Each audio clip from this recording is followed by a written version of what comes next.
Hey family, it's your girl, Boss B, and welcome to the Ask a Bee Show, the place where your letters come to life. Every day people write in with real questions about life, love, and everything in between. And together we find hope, healing, and a whole lot of honesty. Because here on Ask a Bee, we don't just talk about problems, we talk about possibilities. So grab your tea, open your heart, and let's buzz into today's letters right here on the Ask a Bee Show.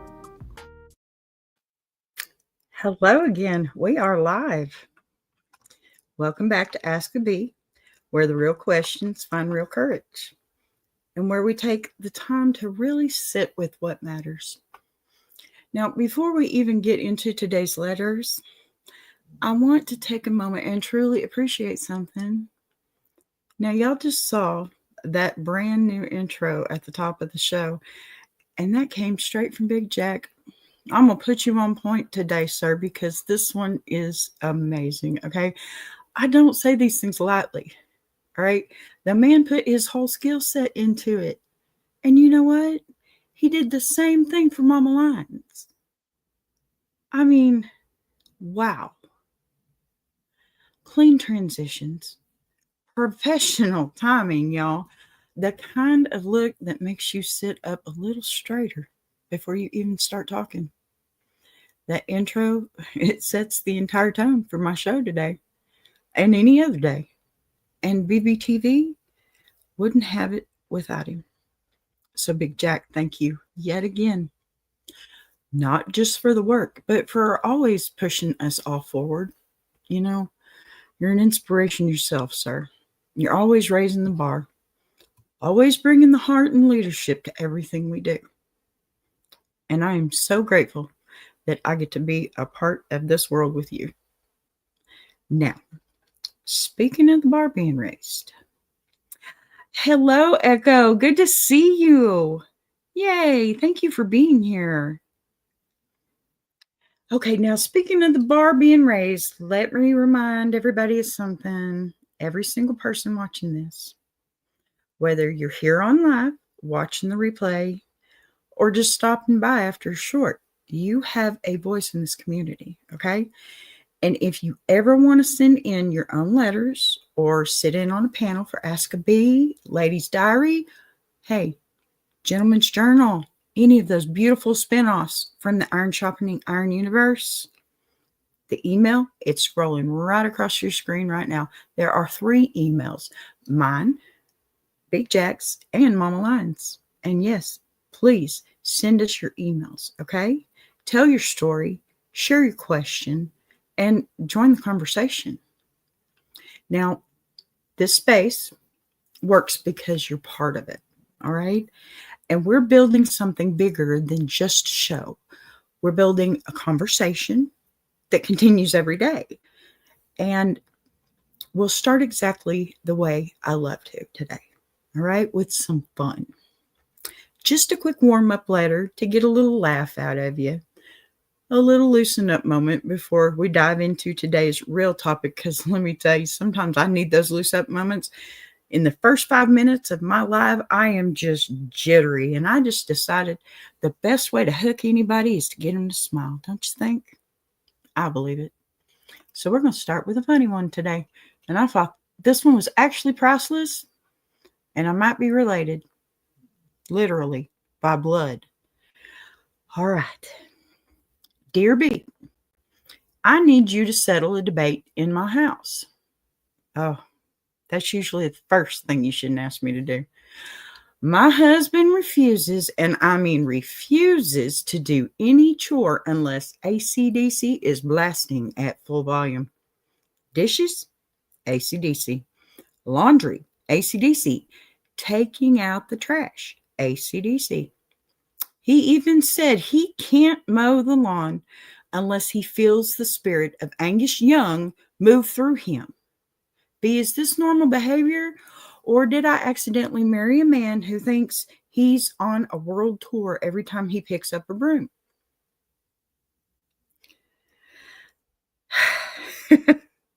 I know, I told you this was funny, right? All right, first of all, I love him.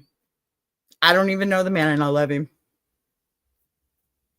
Because let me tell you something, okay? If you can get a grown adult to willingly do chores and he's doing it with enthusiasm, that is not a husband, honey. That is a blessing, okay? Now, is it normal behavior? Absolutely, 100%. You have married a man whose entire nervous system is wired to function only when ACDC is present. Some people need caffeine. Some people need meditation. Your man, he needs thunderstruck just to start the dishwasher. And honestly, I respect that. I also respect the commitment, okay? Because anybody can pretend they're a rock star in the car. I know I try. But it takes a special kind of man to fold towels like he's in the middle of a stadium tour. If he starts doing windmill guitar moves with the Swiffer, leave him be, honey. Let the magic happen. And it's not the Swiffer that's the magic, okay? Now, the real red flag would be if he's sitting on the couch doing nothing, if all it takes is Back in Black to get the trash taken out, baby, turn up the volume. You got earplugs. You know you do. He snores too. Here's the truth. Okay? You didn't marry a man who thinks he's Angus Young with a broom. You married a man who has figured out how to motivate himself in life. And that's rare. Okay? Let him have his moment. You do not interrupt greatness in motion. You don't interrupt his emotion anytime. My only real advice here, I guess, is invest in good speakers and earplugs. Because I promise you, a man who clings to ACDC is a man who is going to be in motion for the rest of his life. Ride the lightning, honey. Ride it all the way to a clean kitchen. All right, what y'all think about that? Oh my goodness. That was fun. And that's the way you start an Ask a Bee. I think that's what we're doing here. That's pretty crazy because I think she might be married to my husband's brother that he doesn't have, because that sounds pretty par. I don't know if it's so much ACDC, but you can see from my channel, we love our rock and roll. Okay. I don't know if you could see it, but we love it. And yeah, my radio's always turned up. Always. It may not be rock and roll. It may be something else because I'm pretty eclectic when it comes to my music. But yeah, I think so. Anyway, okay, we're going to start on this first letter. Okay. Now, my oldest daughter treats me like her enemy. Okay, that's kind of crazy. It really is. And y'all give me just 1 second, because I'm going to have to ask my husband to come and get this dog so he'll quit whining at me. Go lay yourself down, sir. Pardon me, y'all. Lay down.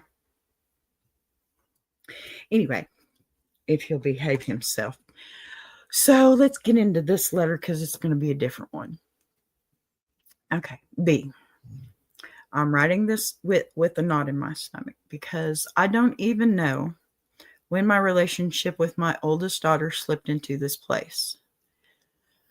She's 21 now, and for the last 2 years, it feels like she sees me as the villain in her life. We used to be close. She used to come to me for everything: advice, comfort, little stories about her day. Somewhere along the line, all of that changed. Now every conversation feels like a landmine. She doesn't speak to me with frustration or annoyance. She speaks to me with resentment, and I don't understand where it's coming from. If I ask how school is going, she says I'm pressuring her. If I ask where she's going, she says I'm controlling. If I mention something I'm worried about, she says I'm overreacting. If I give advice, she says I don't support her dreams. If I stay quiet, she says I don't care. Everything I say turns into an argument. Everything. She raises her voice, snaps at me, storms off, shuts down, or accuses me of things that don't match the mother I know I've been. I wasn't perfect. No mother is. But I never neglected her. I never abused her. I never tore her down. I worked hard. I showed up. I supported her, and I loved her in every way I knew how. But somehow she's rewritten me in her mind as someone I don't recognize. She tells people I held her back because I insisted she finish school. She tells her boyfriend I'm judgmental when I've barely even met him. She posts vague things online that feel directed at me, calling certain people toxic. It hurts deeply. I miss her. I miss our closeness. I miss the sound of her laughter in my house. I miss when she talked to me instead of talked at me. I miss knowing what's going on in her life. I miss feeling like her mother instead of an obstacle she has to push against to feel independent. But I'm afraid. I'm afraid that if I say the wrong thing, she'll cut me off completely, or the distance will turn into estrangement. And I'm afraid that this version of us is permanent. How do I reach a daughter who sees me as the enemy? How do I stay connected without letting her disrespect me? And how do I show love to someone who keeps interpreting my love as control? Signed, Hurting Mom. Oh, honey, I'm so sorry for that. I really am. I really am. And I think this one's tender, okay? Mother-daughter pain. I mean, mother-kid pain. Anytime, any kid, any of them, mother-daughter pain runs deep because it touches identity on both sides. When a mother hurts, she hurts from her heart. And when a daughter hurts, she hurts from her story. Let's take our time, okay? Because everything that you're feeling is real, all right? Valid, and more common than you think. But nobody talks about it. We're going to walk through it slowly. Okay, this has got layers. We've found another onion, I guess.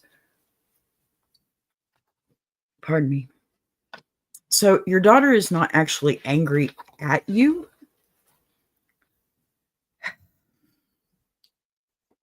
She's angry at her own becoming. Okay. This is the first truth that you need to breathe into your chest. Right? When daughters hit adulthood, they don't pull away because their mother did something wrong. Okay. They pull away because they're trying to figure out who they are. Growing up means separating her identity from yours. And separation often starts as conflict. Pardon me. It's uncomfortable and messy and emotional. And it feels personal, even when it's not. Now, your daughter isn't really attacking you, okay? She's attacking the invisible pressure she feels to grow up, to make decisions on her own, to succeed on her own, to be independent, right? And the closest target is always the mom. She's rewriting childhood to make sense of adulthood. Okay, this is something a lot of mothers never get told. When kids become adults, they start looking back at their childhood through adult logic instead of child feelings. So now she judges moments she didn't understand then. A simple rule you set becomes control. A worry you expressed becomes pressure. A boundary that you held becomes punishment, and a disagreement becomes trauma. Your guidance becomes criticism. Echo says, growing pains can be so tough. Oh, you are so right about that, sis. Man. And we tend to, as adults, forget that we were like that too. Maybe not in the same capacity, but we were to some degree. She's not telling the truth. She's telling her version of the truth based on her feelings, not the facts, right? And that version is shaped by, fear of adulthood and insecurity, mistakes that she's already made, guilt she doesn't want to face, pressure, obviously, the need to blame someone for her anxiety, the comfort of blaming the safest person in her life, and that safest person is you. Moms and daughters, right? Now, she sees you as the enemy because you are the last piece of childhood she's trying to break away from. And I know that's hard to accept. Believe me, I'm feeling it. I'm not necessarily at the empty nest phase because my daughter does live with me, but she is her own person. She's over 20. She's has a partner. She has started her life. And, some daughters, they'll pull away kind of gently. And then some will kind of pull away quietly, gradually. And some, they just pull away with fire. Thankfully, mine did not pull away with fire, but she has found her independence. And those are the things you have to be proud of. Even if it hurts a little bit, that's a mother's sacrifice. And please get it into your mind. This is not because they hate you. They do not hate you. And they may act like they do. It may feel like they do, but there's going to come a point in time in their lives. Once they get past all of that, they're going to realize and they're going to understand, okay? Just like we did with our parents. And they did with their parents. Your daughter's not rejecting your love. She's rejecting the version of herself that she was when she still needed you. Listen, this is her transition from child to adult, and transitions are chaotic, okay? But through chaos comes change.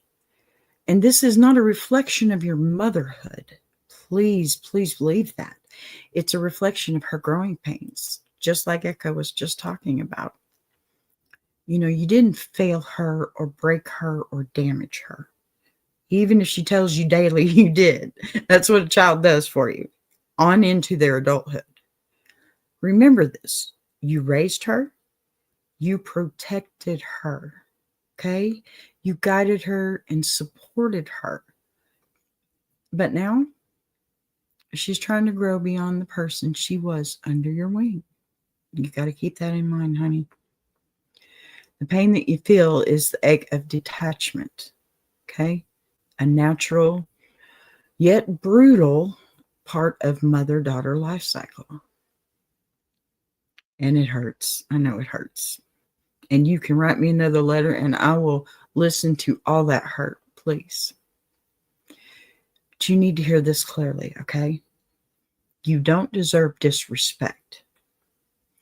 Your daughter's fear does not excuse her tone. Her confusion does not justify her anger. And her independence does not require cruelty. You can be patient with being a doormat. You can, okay? You can. You can be loving without being a target. And you can be open without being attacked. You don't need to be a doormat who's targeted, who's attacked in every conversation, okay? This is my point. Boundaries are not punishments. They're protections. And self-preservation is still allowed. You're allowed to say, I love you, but I won't be spoken to like this. And then leave the conversation. Don't argue. And don't be angry. Anger never solves anything. We all know this. And do it with calm self-respect. That's how you earn respect. Right? And that's what we're teaching our children. Lead by example. Now, she needs to see what emotional adulthood looks like. And that lesson comes from you. Now, what she's calling control is actually your concern. But she can't see it like that anymore. When a daughter is standing in the doorway between girlhood and womanhood, everything her mother says feels loaded. Your worry, your advice, your caution, especially your caution, your questions and reminders. Oh my goodness, your boundaries. They all feel like criticism to her.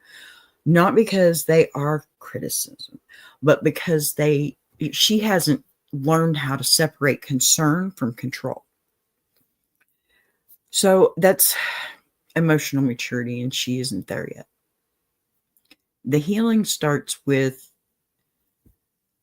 I suppose, changing the way you respond, not the way she behaves.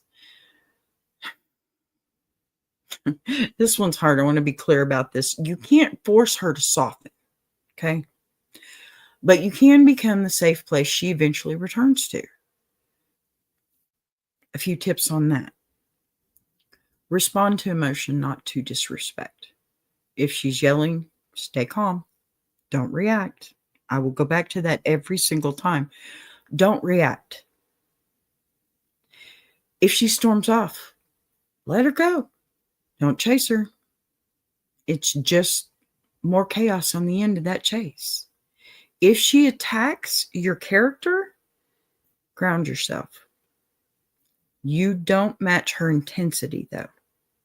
You model the behavior she hasn't developed yet. Shorten your explanations. Don't over-explain. Don't justify every word. And don't try to convince her of your intentions. Okay? Just say plainly, I hear you. I love you. Let's come back to this when we're both calm. It's pretty easy. It can be. Adult daughters need breathing room, but they also need an emotional anchor, and you become both. So offer a connection without demanding it, okay? Send a text occasionally, thinking of you, hope your day's going good. I love you.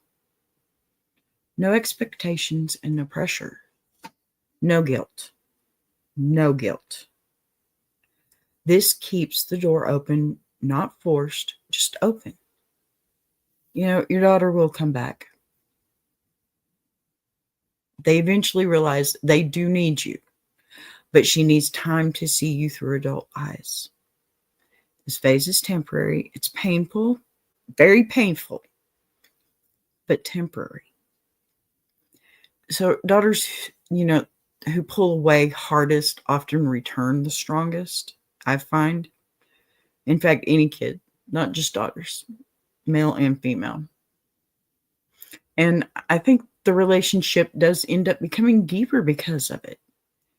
There will come a day when she realizes you weren't controlling, understands you're worrying, and it came from love. Okay? She'll see you as a human, not just mom. Recognize that stability that you provided her. She appreciates the boundaries you tried to teach her. She'll come to you with gratitude instead of resentment. Adulthood changes the narrative.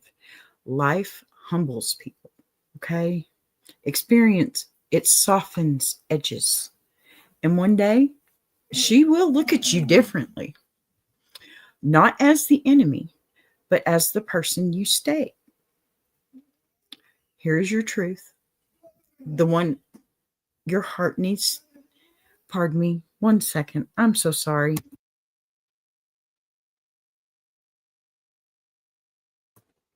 Okay. You didn't lose your daughter. You're losing the child version of her, okay? I'm sorry. I have a whiny dog today, as you can tell. Please forgive me. I'm going to have to let him out. I am so sorry about this. I will be right back. Pardon.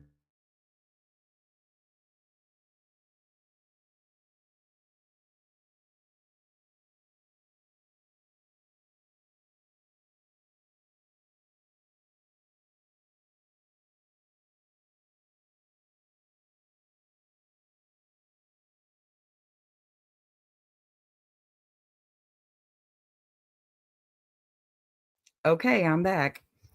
Please forgive me. My dog can be such a mess. So sorry about that.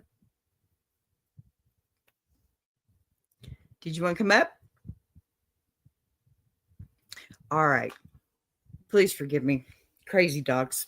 Okay, I'm back. So let's get back into this. Forgive me. Okay. Back to what I was saying. You didn't lose your daughter. You're losing the child version of her. Okay. And that dog is supposed, or that loss, I'm talking about my dog still. That loss is supposed to hurt. Okay. Because it mattered. But she isn't gone. Okay. She's not gone. She's transitioning and learning and stumbling and becoming. She's figuring out who she is without rejecting where she came from. This messy middle is not permanent, it is a bridge. And one day, she will cross back over and she'll find you, and you're going to be there waiting. You know you will. A mother who loved her enough to give her both boundaries and grace. Yes. Hi, Big Jack. Good to see you. So I guess my answer to you today is just have patience. She loves you. There's no hate there. And one of these days, very soon, she's going to come back and she's going to tell you that. And hopefully, you'll still be coming here to see me and you'll get to tell me all about it, or you'll send me an email and let me know, because I would love to hear the end of that story. Don't forget, all those emails are running across the ticker at the bottom. Okay? Make sure you send anybody, any one of us, for any of the shows. If you want to send Big Jack one about Ask a Bee, you go right ahead, because he'll take care of me and I take care of him. So make sure you do that. I think we're probably going to go ahead and transition on into another letter today. That one was quick, but it worked out just fine. All righty. Let's see. Oh, this one seems a little not so fun, but we'll get into it.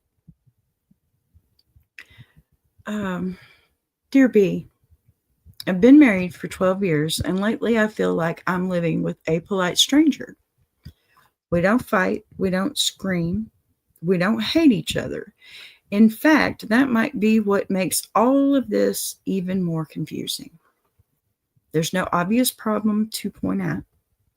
It's more like the air between us slowly thinned until there was nothing left to breathe. We do all the things married couples are supposed to do: pay bills together, raise kids, share a home, eat at the same table, sleep in the same bed. But it doesn't feel like a marriage. It feels like a business partnership.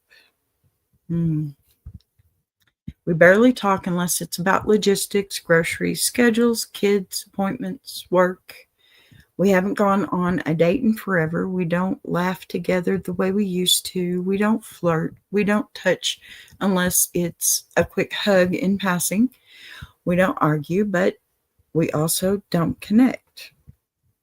It's like the emotional part of the marriage quietly slipped out the back door, and neither of us noticed until the house felt empty. At night, even though we lie next to each other, there's a mile of space between us. I can feel him there physically, but emotionally, he feels far away. Sometimes I look at him and wonder if he notices any of this. Does he feel the distance too? Or is he content as long as nothing is wrong? This is a rough one. I don't want him to hurt, or I don't want to hurt him. I don't want to start a fight. We don't know how to finish, but I'm scared. I'm scared that if we don't address this, we're going to keep drifting until we wake up one day realizing we're just two people coexisting in the same house. How do I talk about something that isn't broken, just empty? How do I reconnect with someone who feels like a memory of the person I used to love? And how do I fix a marriage that looks fine on the outside but feels hollow on the inside? Signed, Lonely Beside Someone. Hello, plus sister. Nisi, good to see you, honey. Thank you for being here. Okay. Lonely Beside Someone. Wow. Okay, baby, this one right here is one of the quickest heartbreaks a woman can live through. There's no explosive fight, no betrayal, no dramatic ending. It's not fire, it's ice. Slow, subtle, silent, distant. And sometimes that hurts worse because you don't even know what you're grieving until the loneliness settles in, you know? Let's take our time with this one for sure.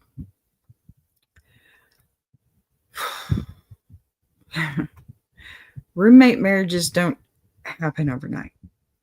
They happen by erosion. Most marriages end loudly. Roommate marriages end very quietly. Not because anyone did something terrible, but because no one really did anything meaningful. And love isn't destroyed by hate. Love is destroyed by inattention. Now, okay, you're not imagining this. You're not being dramatic or ungrateful. You're noticing the consequences of years of emotional autopilot. Autopilot, I hate that word so much. That's real. It's real. And this isn't a crisis, okay? It's a warning light. Huge warning light. There's a difference. Okay, a crisis means it's burning. A warning light means it can still be saved. Your marriage isn't dead. It's just asleep. Deep asleep. And you're the one waking up first. That's why it feels alarming. You're not noticing the distance before he has, okay? Or you are noticing the distance. Sorry. But listen to me, okay? Marriages can come back from this. Many do. But only if someone speaks up. You have to be that someone. You're not mourning your husband. You're mourning the version of the marriage you miss. Okay? You miss the spark, the playfulness, the inside jokes. I mean, who wouldn't? The flirting, the intentionality, I guess is the word I'm looking for. The emotional check-ins, okay? The us against the world energy, the comfort, the connection, and the feeling of being seen. You're not lonely because you're alone. You're lonely because you haven't been emotionally held in a long time. A woman doesn't need fireworks, okay? I know not many men are listening, but let me tell you, we don't need fireworks. We need presence. And I know there are a lot of good men out there that know. I do. But I'm sorry, my friend, but you haven't gotten that in a while, I'm sure. Now, men don't recognize emotional distance the way women do. They're not programmed to. Women are. That's not on them. You have to tell them. Women feel emotional temperature like a thermostat. And Well, men react to emotional climate like a weather report after the storm has already arrived. He's not ignoring the disconnect, okay? He's unaware of it. To him, no fighting is good. Stable routine is success, okay? Peace is happiness, and quiet means it's okay. He doesn't see the problem because he doesn't feel the absence of emotion the way you do. Let's see here. Echo says, my marriage did exactly the same thing after 29 and a half years. My husband woke up one day and decided to change all our lives, and by starting an affair. Oh, then he left me and our daughter. I was completely blindsided and thought we were happily married. Yes, I hate that you went through that, Echo. I truly am. But honey, I know that opened the door for much better for the two of you, because you didn't need that kind of negativity in your life anyway. And if he didn't stand with you, you know what? Well, there you go. There you go. 10 years later, we are co-parents and co-grandparents.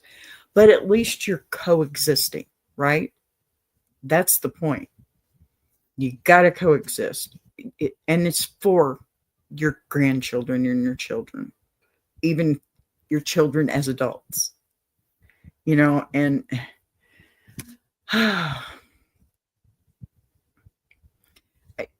women get so frustrated with men because they don't understand, but I'm sorry, and I'm living proof of this, and I'm happy to say that I've finally figured this out. We don't give it to the men the way they deserve to be able to understand it, okay? My whole policy about not reacting, okay? This is my point. Because just as soon as a woman gets upset and starts to react, and I am so guilty of this, okay? Just as soon as I start to react, I want to explain every single thing that I have. And I've said this before. You cannot toss a whole basket full of words on a man and expect him to understand. Okay? You can't. You may process things a lot faster than him. Hey, he may even process things faster than you, but you cannot do that to a person, a human, a man, a woman, anybody. Do not throw all these words to make one point, because it's going to do nothing but drown you both, and we don't drown each other. That's where it starts to become silent, because then, he expects you to drown him. And so men do this. And what, I'm sorry, some women do this too. I've done this before, but they sit there silent, just waiting for the storm to pass so that, they can survive that storm. That storm is you reacting, and reacting with all that emotion is only going to push him further away. Stop for a minute, breathe, okay? Just take a breath. And if you can sit down and talk without reacting and actually have a conversation with him, you're going to find, and I hope you find, let me put it that way, I hope you find that there is salvation there in the marriage. But you also got to remember, too, marriage needs both. It takes two to tango, people. When connection fades, couples start communicating only through function. And this is why everything feels transactional, right? Echo says, it hurt, but I picked up the pieces and I'm happy now. And that is all that matters, honey. I'm so happy for you. Absolutely. Very happy for you, honey. You deserve it. I know we don't know each other that well, but I'm learning. And let me tell you something. You're a good woman and you deserve to be happy. As does any woman in my chat right now. And Echo says, communication is the key. Amen, sis. Yes. We don't know how to tell them our feelings, and they will look the other way in order not to be confronted.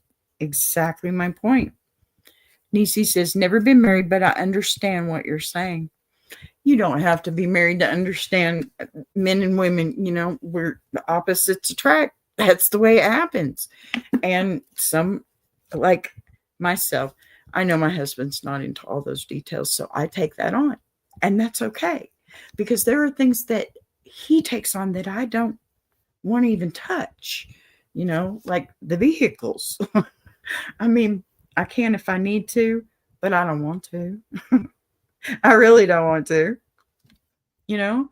but back to what I was saying. Yeah, see, Nisi, I know you understand that, honey. And back to what I was trying to say, though, feeling transactional.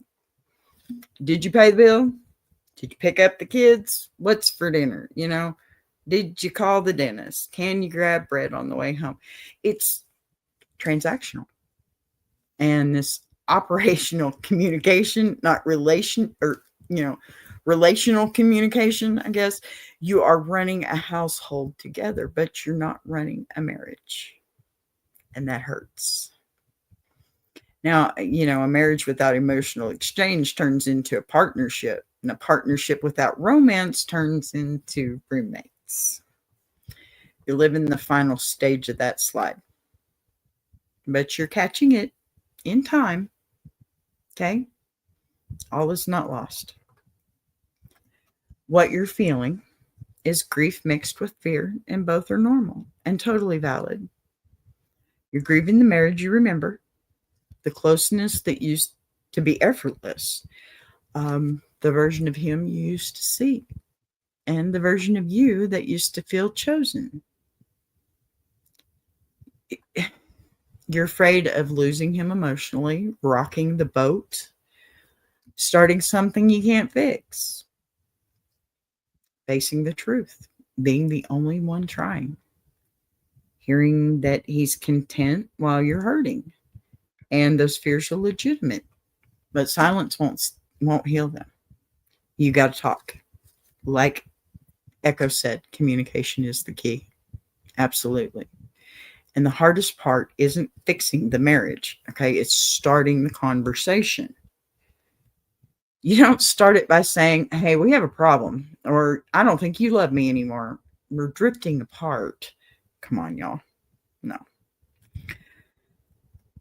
Those feel like attacks to someone who didn't even realize anything was wrong. You start it with vulnerability. I miss us. I miss the way we used to feel. Pause. Let him breathe.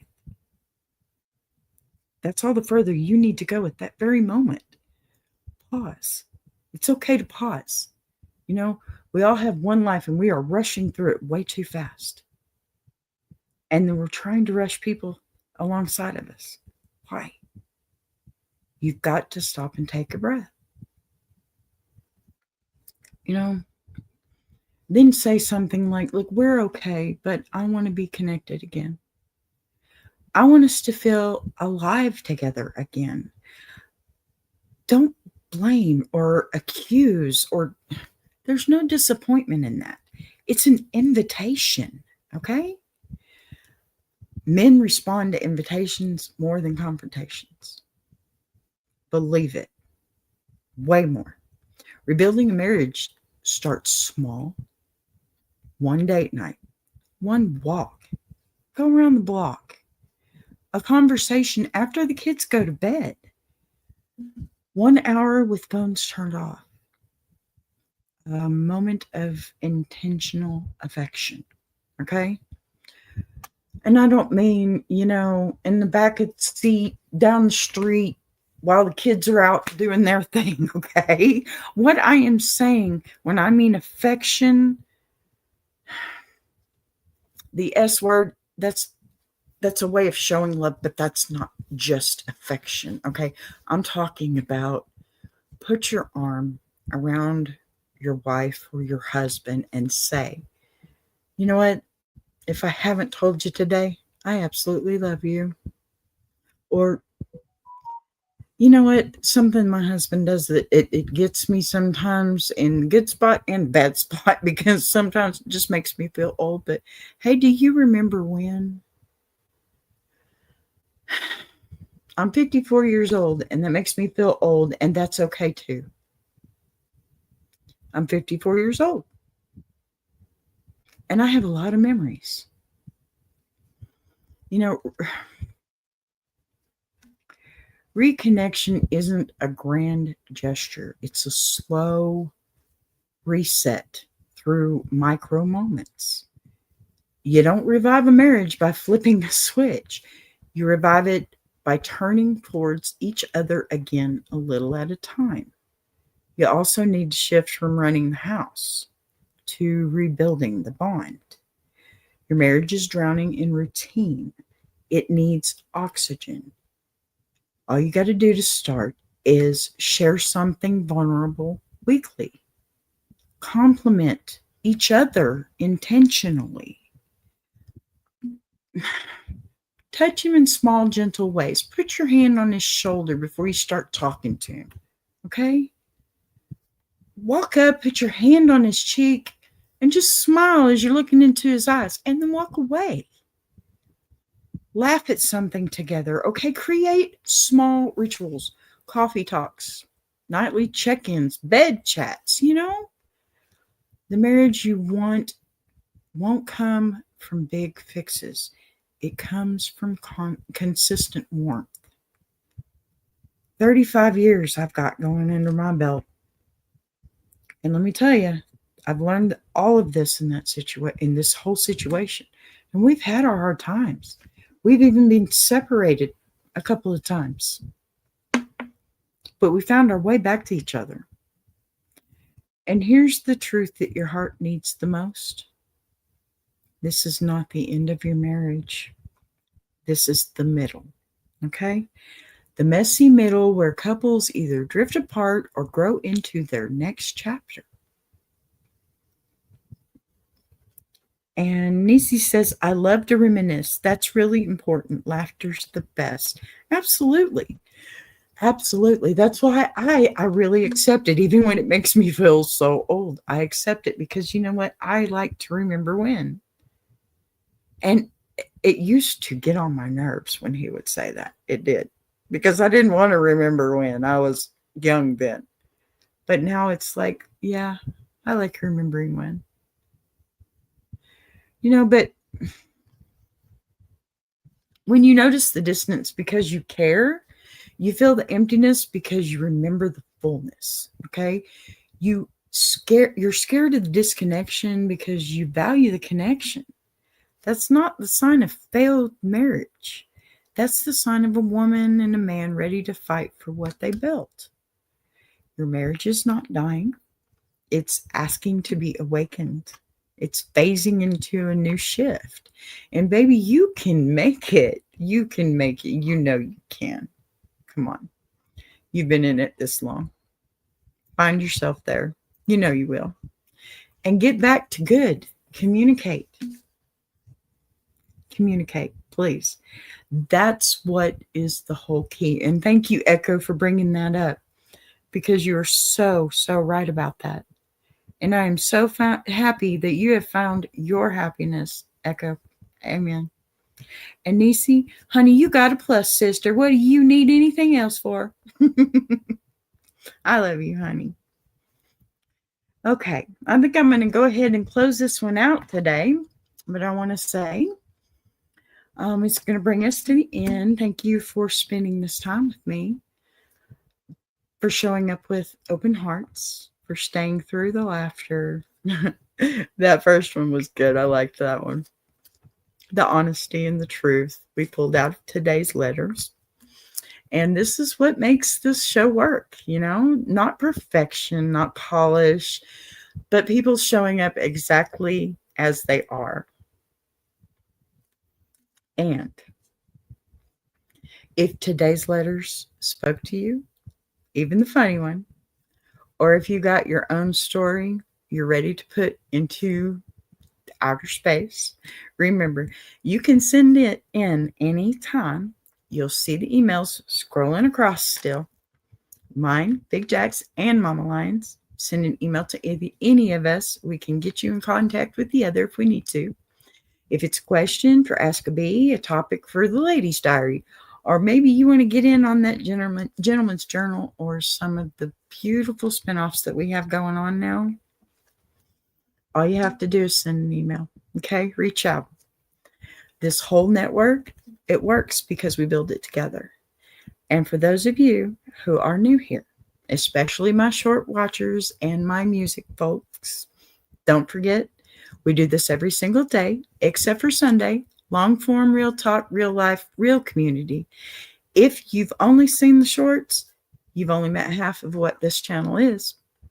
Also, make sure you're checking out the live streams. Come on, when they go up, every day has its own rhythm, conversations, tributes, musics, panels, and you never know what kind of breakthrough moment is going to happen. And now the tradition continues. If you missed it earlier, make sure you go back and catch today's Rock Legend trivia. Oh, well, I haven't got that trivia question out yet, have I? How silly is that? Anyway, thank you again to Big Jack for today's incredible intro. I'll see you tomorrow, same time, same place, same truth, 12 p.m. Central for another Ask a Bee. Please like, share, and subscribe for more. Don't miss any of the lives. Solar, Beetlejuice, National, Weather, and little bit of Three Eye Atlas. Go and check out my music shorts and learn something new about your favorite band or artist, and keep your peace, keep your faith, keep your funny. And y'all come on back because we're turning pollen into honey. Love y'all. Bye now. How you like that?